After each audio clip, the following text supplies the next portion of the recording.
নমস্কার বন্ধুরা, অঞ্জনাস কিচেনে আপনাদের সবাইকে স্বাগত।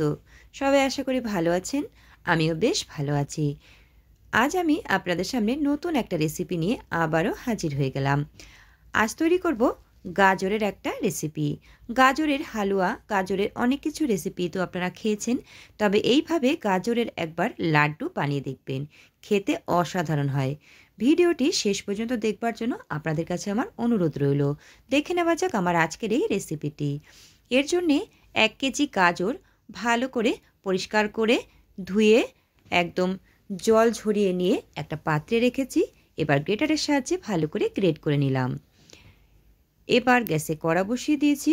কড়াটা গরম হয়ে গেলে 2 চামচ ঘি আমি দিয়ে দিয়েছি।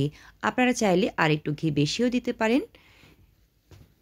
ঘিটা দেওয়ার পর ঘিটা গরম হয়ে গেলে তার মধ্যে গ্রেট করে রাখা গাজরগুলো আমি দিয়ে দিলাম। এবার গ্যাসের ফ্লেমটা একদম কম করে দিয়ে নাড়াচাড়া করে ভালো করে গাজরগুলোকে একটু ভেজে নিতে হবে। মোটামুটি ভাজা হয়ে এসছে গাজরগুলো। তার মধ্যে আমি দিয়ে দিচ্ছি অল্প পরিমাণে এলাচ থেতো করা, আর দিচ্ছি হাফ কাপ দুধ। হাফ কাপ দুধটা দিয়ে তার একটু পরে আমি আরও হাফ কাপ দুধ অ্যাড করে দিচ্ছি, একবারে দেব না। দুধটা দিয়ে ভালো করে নাড়াচাড়া করে মিশিয়ে দিলাম। মেশানো হয়ে গেলে এর মধ্যে আমি দিয়ে দিচ্ছি ছোট বাটির 2 বাটি চিনি। চিনিটা আপনারা কম বেশি করতে পারেন, আপনারা যে যেরকম মিষ্টি খাবেন সেই রকমভাবে চিনিটা ব্যবহার করবেন। গ্যাসের ফ্লেমটা একদম মিডিয়াম করে রাখতে হবে এই সময়। চিনিগুলো ভালো করে মেল্ট হয়ে গেছে। চিনিগুলো মেল্ট হওয়ার পর বেশ কিছুটা জল জল ভাব হয়ে এসছে।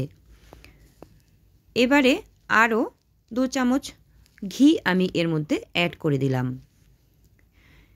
ঘি দিয়ে ভালো করে নাড়াচাড়া করে সব কিছু একসাথে আবারও মিশিয়ে নিতে হবে। এইভাবে ক্রমাগত নাড়াচাড়া করে একটু সময় নিয়ে আমাদের গাজরের লাড্ডুটা বানাতে হবে। জল জল ভাবটা যখন একদম শুকিয়ে আসবে সেই সময় আমি এর মধ্যে দিয়ে দেব অল্প পরিমাণে আলমন্ড আর কাজু। আলমন্ড আর কাজুগুলো আমি আগে থেকে গুঁড়ো করে রেখেছিলাম। এবার সব কিছু একসাথে ভালো করে মিশিয়ে আরও কিছু সময় ধরে নাড়াচাড়া করে নিতে হবে। এবারে আমি দিয়ে দিচ্ছি এর মধ্যে 5 চামচ গুঁড়ো দুধ। গুঁড়ো দুধটা দিয়ে খুব ভালো করে মিশিয়ে দিতে হবে, যাতে করে দানা দানা ভাবটা না থাকে। দেখুন এইভাবে ক্রমাগত নাড়াচাড়া করে আমি গুঁড়ো দুধটাকে ভালো করে মিশিয়ে নিলাম, আর যে জল জল ভাবটা থাকে সেটাও শুকিয়ে নেব।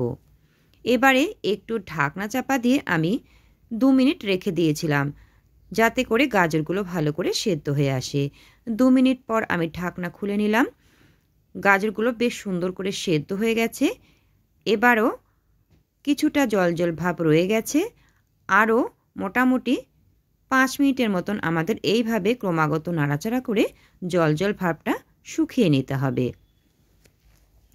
গ্যাসের ফ্লেমটা কিন্তু বাড়ানো যাবে না, গ্যাসের ফ্লেমটা মিডিয়াম রেখেই এটা আমি তৈরি করব। জল জল ভাবটা অনেকটাই শুকিয়ে এসছে। আরও মোটামুটি একটু এইভাবে ক্রমাগত নাড়াচাড়া করে নেব। জল জল ভাবটা যখন সম্পূর্ণভাবে শুকিয়ে আসবে তখন আমি এর মধ্যে দিয়ে দেব অল্প মগজদানা। মগজদানাগুলো আমি একটা কড়ার মধ্যে নিয়ে হালকা করে একটু ভেজে নিয়েছিলাম। ভেজে নিয়ে এর মধ্যে দিয়ে দিয়েছি। এবার নাড়াচাড়া করে সব একসাথে ভালো করে মিশিয়ে নেব। এইভাবে আরও কিছুক্ষণ এইভাবে নাড়াচাড়া করে মিশিয়ে নিতে হবে। একটা আঠা আঠা ভাব তৈরি হবে। তখনই বুঝতে হবে যে আমাদের গাজরের লাড্ডু বানানোর জন্য গাজরটা সম্পূর্ণভাবে তৈরি হয়ে গেছে। বেশ আঠা আঠা ভাব হয়ে এসছে। এখন আমি অন্য একটা পাত্রে নামিয়ে ঠান্ডা করে নিলাম। ঠান্ডা বলতে খুব ঠান্ডা করব না, একটু হালকা হালকা গরম থাকবে সে অবস্থাতে লাড্ডুটা তৈরি করব। এরপর অল্প অল্প অংশ হাতে তুলে নিয়ে এইভাবে গোল গোল করে লাড্ডুগুলো তৈরি করে নেব। দেখুন একটা লাড্ডু তৈরি করে নিলাম। একইভাবে সমস্ত লাড্ডুগুলো তৈরি করে আমি অন্য একটা পাত্রের মধ্যে সাজিয়ে নিচ্ছি। তৈরি হয়ে গেল আমাদের গাজরের লাড্ডু। আমার গাজরের লাড্ডুর রেসিপিটি কেমন লাগলো বন্ধুরা অবশ্যই জানাবেন। আর এইভাবে গাজরের লাড্ডু একবার বাড়িতে বানিয়ে দেখবেন, খেতে খুবই ভালো হয়। আর বাড়িতে বানালে কমেন্ট বক্সে জানাতে ভুলবেন না খেয়ে আপনাদের কেমন লাগলো। ভিডিওটি ভালো লাগলে লাইক শেয়ার করে দেওয়ার জন্য অনুরোধ রইল। আর নতুন বন্ধুরা যারা আছেন তারা যদি ফেসবুক থেকে দেখে থাকেন তাহলে পেজটিকে ফলো করে দিয়ে পাশে থাকবার জন্য অনুরোধ রইল। আর যদি ইউটিউব থেকে দেখে থাকেন তাহলে চ্যানেলটিকে সাবস্ক্রাইব করে দিয়ে পাশে থাকবার জন্য অনুরোধ রইল। আজকের মতন এখানেই শেষ করছি। আবারও দেখা হবে অন্য কোনো রেসিপিতে বা অন্য কোনো দিনে। ধন্যবাদ।